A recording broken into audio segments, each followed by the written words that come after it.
The following was recorded in front of a live studio audience at the Studio 21 Podcast Cafe. This is the United Podcast Network.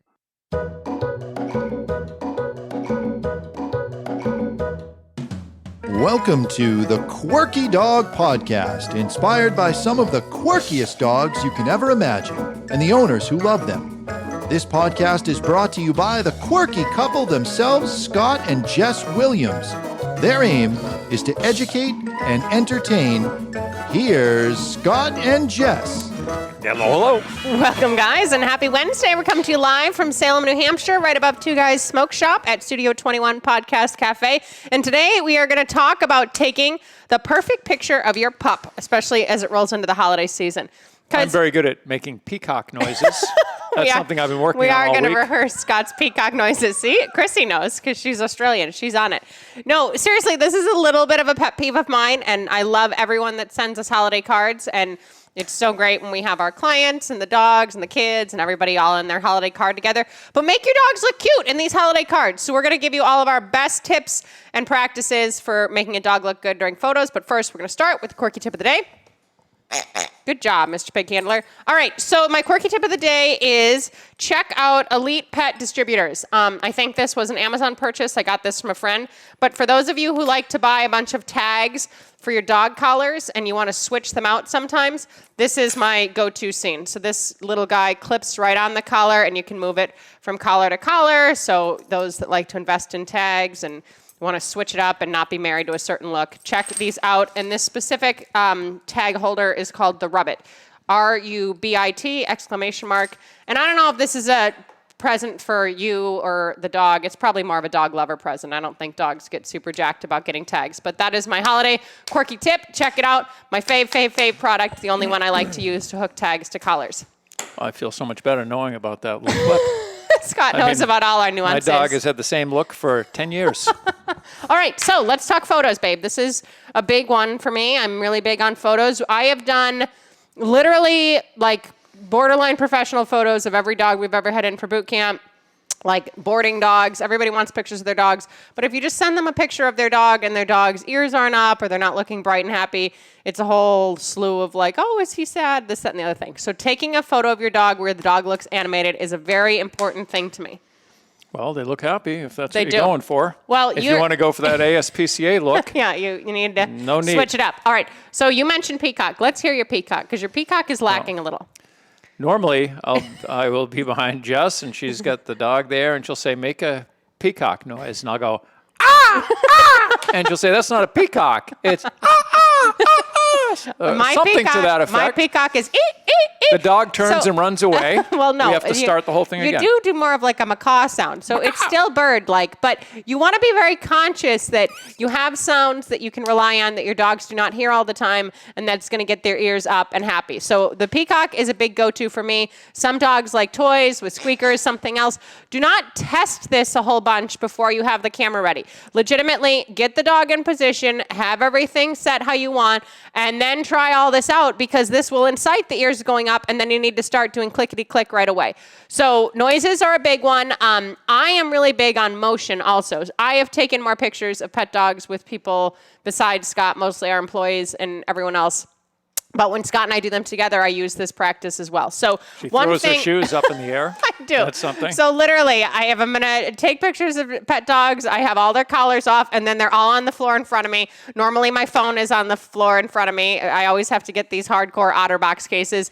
And what I start doing is either throwing things up in the air for motion or legit chucking things behind me to hit a wall because that banging sound where they're like, oh, what was that? Will get their ears up, especially if it's like a sight hound or a dog that like any dog that has like airplane ears, like whippity kind of thing or Salukis or something else, it's really hard to get animated ears. You want to get that terrified look. Yeah, well, you want to, it's fine as long as the ears go up and they look bright and happy in the moment. Any dog with like heavy, longer ears, it's really hard to get like animation in the ears, right? It just kind of looks like the ears are like literally weighing down on their body. So I am really big on motion, throwing, noise, everything else. And Scott's right. Like my sunglasses come off, my shoe comes off, socks socks come off, I'm throwing slip collars. If they had a plastic pinch on, I'm throwing plastic pinch collars, my phone, whatever it is, I'm creating motion. That is a big one, and it gets the dog super excited. And frequently what will happen is it's not so much about something going up in the air, but the something landing behind gets some like captivated angle. One thing I should preface all of this by saying, you need to have a sit-stay. Yeah. You get the dog, you don't want to throw something, the dog takes off to go retrieve it or chase after it. So it's nice to have a dog that can actually hold a sit, hold it down for a couple of minutes. Yeah. And you want to get them stabilized before you start. With the distraction of throwing crap around. And you want to get them stabilized before you start snapping all of these photos, but also reinforce that behavior, right? So the dog's here, the dog's sitting. You're rewarding the dog for being there. You're rewarding the dog for feeling good about it. You back up, your camera's ready, then you start playing around with stuff.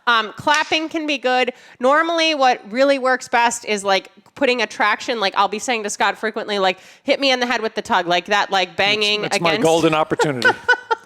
But the banging against like my head or the wall or something else, more noise than that than just clapping. The dog's name can actually get the dog to get up and run to you, right? If your dog's name is Rover and you're like, Rover, Rover, Rover, it becomes like a recall and the dog's just running to you. So novelty noises that they don't hear that frequently. Squeakers are a big go-to, like I said. Some people like duck whistles or like weird quacks, other things that you could use. But something the dog isn't used to hearing. The other day, we had 2 birthdays last week. Cousteau turned 9. I said he was turning 8 on the podcast, but he turned 9. And then Vital turned 6 the next day. So we had 2 back-to-back birthdays of, taking photos of dogs and happy birthday to our dogs and everything else. So Cousteau is bigger. He's not able to fit in our little kitchen chairs. So we brought down 2 card table chairs. I had to hold them together because every time I wasn't there, they were spreading apart like some sort of cartoon. So I'm literally under the table holding the chairs together, and Scott's got his cake out, the phone out, and he goes, "We're not going to get ears with you under the table." And I said, "Grab a clicker." He clicked once, got the photo, yada yada. So this isn't something that we do magic. all the time with our dogs, pet dogs, and everything else. What are First some of other... all, in that one photo shoot, it took me 5 minutes to figure out why you were under the table. I'm like, what the hell are you doing? Well, I have to hold the chairs they together. were literally just going apart by a foot every moment. It was really concerning. I didn't want him to catch on fire.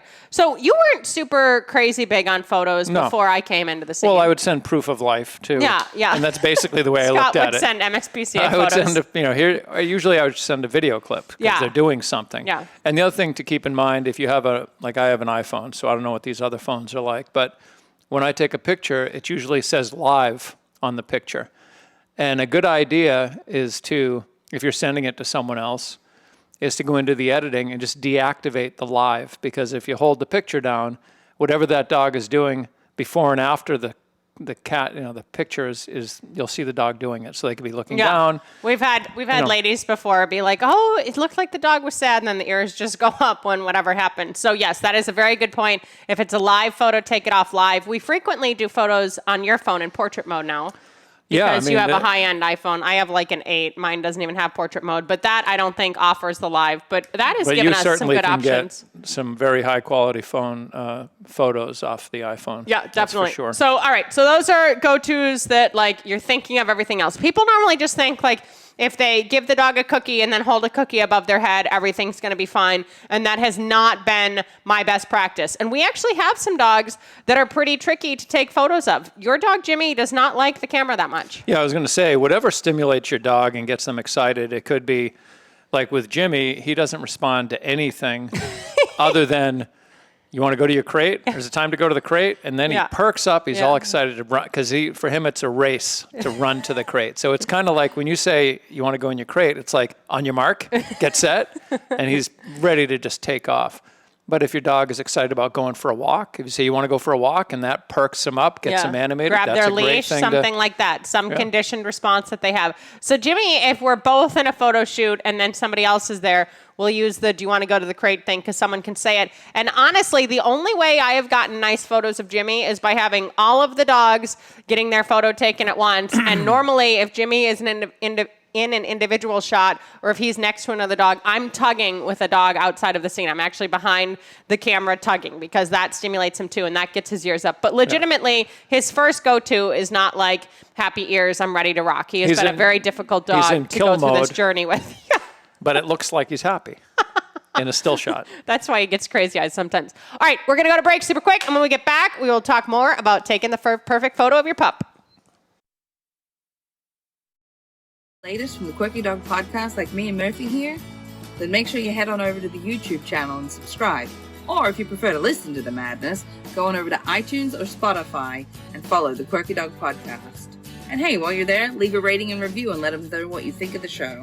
Until then, keep it quirky. Oh my God, Scott's just cracking himself up today. That's a whole nother season. Yeah, let's let that be for right now. All right, so if you are a person who struggles with taking photos of your dog and you're thinking, this is never going to work for my dog hates this, not going to happen, think outside the box. Normally, knocking on the door is something that would get the dog excited. Yes, the dog may be in a sit or a down and should hold that sit or down. Try it. Try something that is novel that makes your dog look more animated and more bright, especially if you're going to put them on a holiday card that you send to all of your friends and family.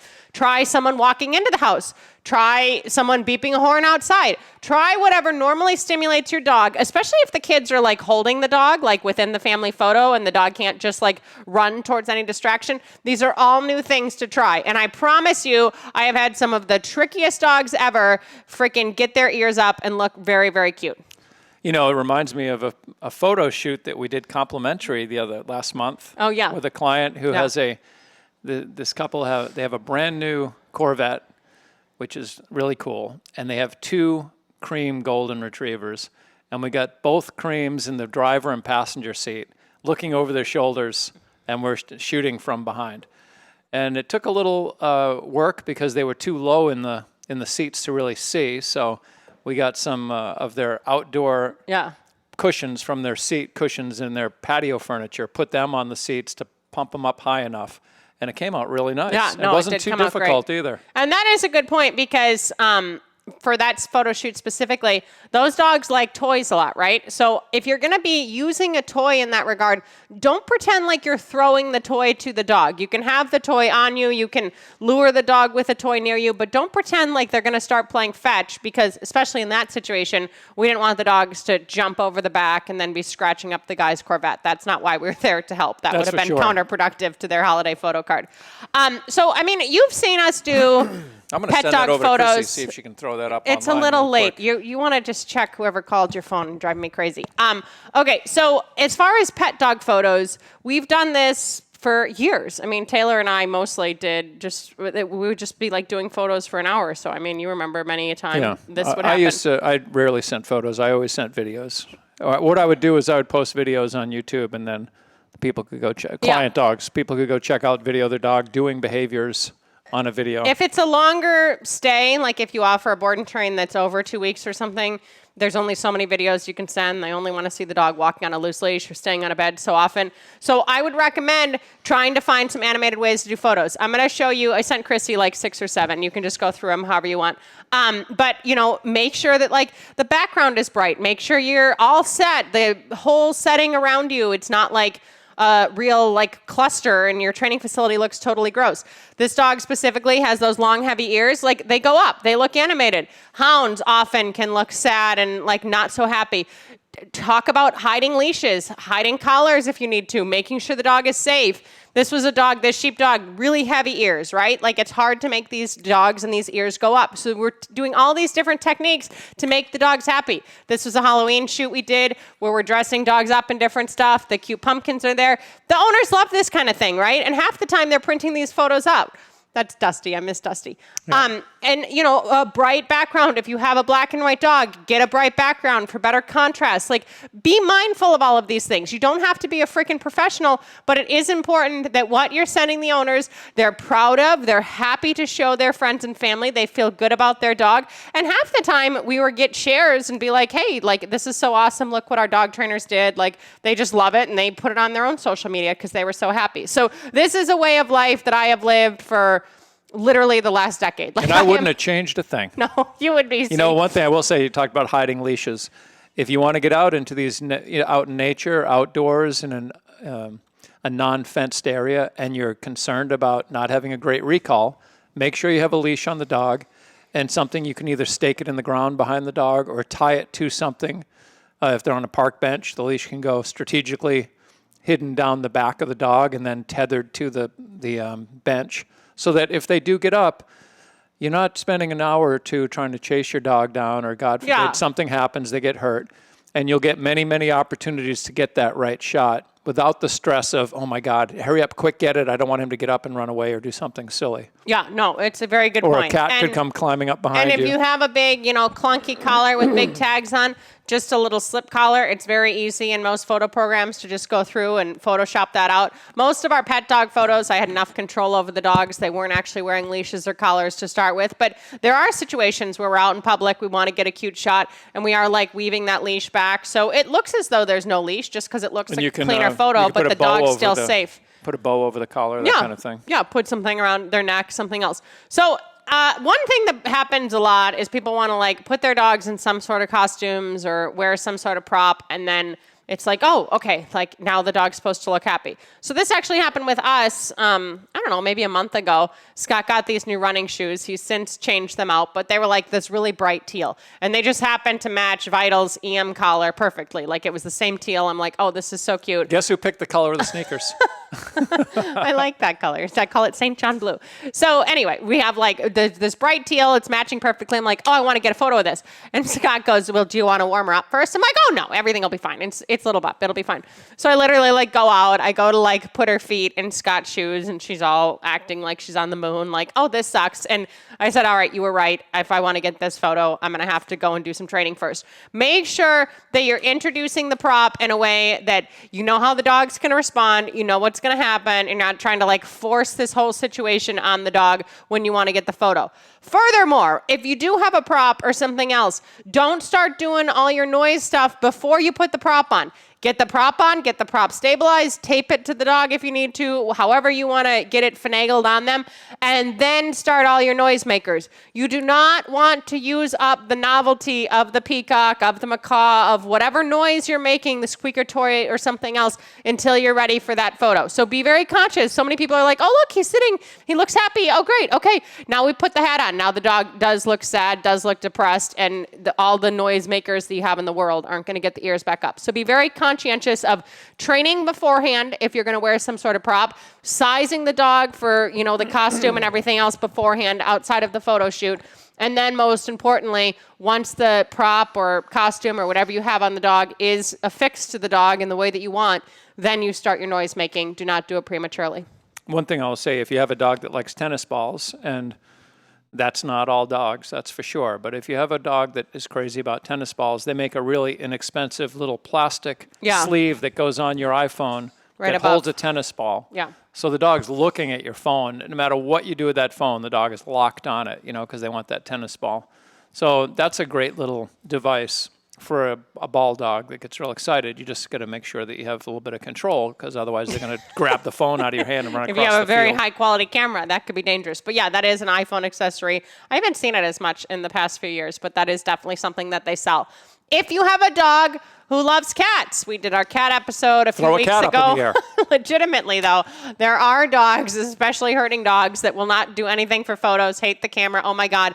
If you're able to walk outside with your cat or pick your cat up and walk into another room of your house without getting scratched, try the cat. If the dog loves the cat and you're holding the cat, you hold the cat in the air, they make a meow, the ears go up instantaneously. Be very creative and thoughtful about how you can get what you want out of photos. Because yes, you guys are not in any situations where you're on a professional set or something else, but this is very common for all these people that have dogs in movies, commercials, everything else. They don't want their dogs to look all sullen and, shaken up and everything. They want their dogs to look happy and animated. A lot of people create an ears cue for something like that. So they have a way to be ears up, do this, do that. As long as you have a cue that you can stimulate the ears by doing a noise or creating some motion or something else, that's more than fine for obviously pictures at home. But it is a fun training thing to play around with, because your dog may respond differently when it's sitting on a, very small stool than it does sitting on the ground. It might not be as excited to get their ears up and everything else. Motion is your friend. I'm telling you right now, for dogs that are just not into anything, you're waving everything around. If you start running back and forth, waving moving a toy back and forth. I've literally like circled trash bags before, like, you know, garbage bags or whatever, like to make a whooshing noise. Whatever is something that your dog is not used to seeing, hearing, might get excited about, try it. With that said, do not scare the dog, okay? Yeah. You're not like slamming trash bags on the dog's head, but try things they do not see in everyday life. Yeah, I will say Jess is far more committed to getting the ears up and a happy dog than me. So she's willing to go the extra mile, and we're not leaving until that damn dog has got a picture that looks great. And we always get the shot, but sometimes it takes some time. Yeah. And sometimes we've got to change everything. Like, nothing we're doing is working. Let's move the dog somewhere else and try something different. Yeah. You know, it reminds me, not to get too sidetracked, but it's very similar to everyone wants a picture of their kid in Santa's lap. Yeah, and the many of these kid's just kids are sobbing. friggin' horrified. Yeah. They're screaming and crying, and Yeah. they're like, come on. Yeah. And no one has prepped the kid. You know, you could, you know, do some things on the front end to build some positive association with the experience of getting in this old, smelly man's lap and getting a photo. You know, you could. It is true, though. Everyone gets so excited about the Easter Bunny or Santa Yeah, or yeah, something and these else, kids and the are kid's just terrified. sobbing. Like, you know, you're spending all the money at the mall, and the kid's just sobbing. And it's true. And the dogs can feel the same way. They're not supposed to just accept whatever situation you throw them into. And when Scott's talking about, you know, sometimes when we do a photo, we just did a Halloween photo of Vital wearing the same hat that I wore for the Halloween episode. She wasn't crazy about the hat at first. We had to tie it to her head, and we literally got the photo by like Scott holding a bite sleeve behind my head, and then he went in and he gave her a reward bite afterward. The most important thing in those situations is that you're not getting frustrated, because as we always talk about on this show, your dogs are feeling your energy. They're feeling your frustration level. They're feeling your emotions. So be conscious if you're getting a little bit like up in arms about this whole thing, thinking like, oh, it's not working. You're just taking a freaking photo of your dog. Take a break. You know, go back and reevaluate it later. But do not force something that, you know, your dog is already not enjoying and you're just getting frustrated by, and you're trying to make this hit happen by a deadline. And one thing that'll help lower the frustration is if you have 8 or 10 tricks up your sleeve to get the photo. Yeah. Something doesn't work, you try something else. You've done 10 different things, you can't get the photo. You didn't get the photo. Yeah. That's all there is to it. You know, you tried, you didn't get it. Just get a more candid photo of the dog just being natural, hanging out on the couch or something, you know? Yeah, and I will say, out of all the tips and tricks that we've talked about so far, one thing that I have resorted to, and that has worked well. Oh, you're making a big mess on Dave's counter. One thing that I've resorted to that has worked really well for me with the dogs I cannot get anything is going to YouTube, Googling barking, and I'm actually playing a video of dogs barking on my phone right behind. If I'm using my phone as the camera, then I have another device. But that has been 100% success rate with dogs that I can get nothing out of with throwing things and everything else. And it's not dogs barking that are within our vicinity. It's this novel noise that they haven't heard of, like, where did this pack of dogs come from? And that has been a surefire thing that I've had happen. I downloaded an app that had doorbells. Yeah. It was awesome. Yeah, So we dog use is that a real lot. reactive to the doorbell. And I would find out what kind of doorbell the owner has at their house, find that sound on this app, and I can just ring the doorbell and give the dog a treat. They're holding the sit, whatever they're doing. Yeah. It definitely perks them up, but I don't want them blasting to the door and barking the way they always typically do. Yeah, that's true. We did have an app like that, and it's a good way to proof the bed exercise too. Yeah. You just make sure that, you know, the dogs are used to whatever Especially if you're noise by that they have at yourself. home. Yeah. If you got a kid, tell them to go out and ring the doorbell. But if you're by yourself, you can just sit there and ring the doorbell. Yeah. Okay, so if you are not committed to happy photos of your pup, or you think every photo you've ever taken of your pup, it's never looked great or something else, try a few of these things, please. Try motion, try noises, try novelty stuff, like people coming, knocking on the door, ringing the doorbell. Try these things, because I promise you, no matter what type of dog you have, you can get an ears up photo, and it's just more fun to have your dog looking happy, especially when it's in a holiday card, okay? Now, if the whole family's there, I want the dog looking as happy, if not happier. You may have mentioned this already because Okay. my memory is fairly short. All right. But a good time to do this is right after a fresh grooming. That's true. You want Jess is brushing the dogs out. If their true. bangs are covering their eyes, we got to clip the bangs, Yep. or we got to put them in a little pigtail. We want the dog's eyes to be there so they can see what's going on. Yes. It doesn't look like just cousin it, you know. after a fresh groom. And this is what's happening, you guys. If you're going to a good daycare facility or you're going to a good groomer or you've worked with a good dog trainer, if you get photos of your dogs where they look happy and animated, they're doing these types of tricks. They have these types of tricks up their sleeve. So adopt them at home for your own practices, because I like nothing less than receiving a holiday card from one of my favorites and the dog is like, oh my God, it's Christmas again. I hate it. So Another time have that dog look happy for me. Another good reason that you want to get the best picture that you can get. And again, we may be really crazy, and I suppose we are. But we have at least a dozen paintings of all of our dogs. Yeah, that's true. So we've sent like the perfect picture to the artist, and then they've painted this picture. So we want to make sure that we've captured that dog's personality, look, whatever, so that it can now be forever on our wall in oil. We just have a dozen in general. It's not like each dog has a dozen. All right. We hope that we helped you guys a little bit. That makes it normal. I want to see. We have a lot of dogs. I want to see happy holiday cards this year. Next week is our big Thanksgiving episode. Oh my God, I'm loving our outfits. We're going to be drinking too. I'm bringing alcohol. All right, you guys. In the meantime, keep it quirky. Happy Wednesday. We'll see you next week. The views and opinions expressed by the hosts, guests, or callers of this program do not necessarily reflect the opinions of the Studio 21 Podcast Cafe, the United Podcast Network, its partners, or affiliates.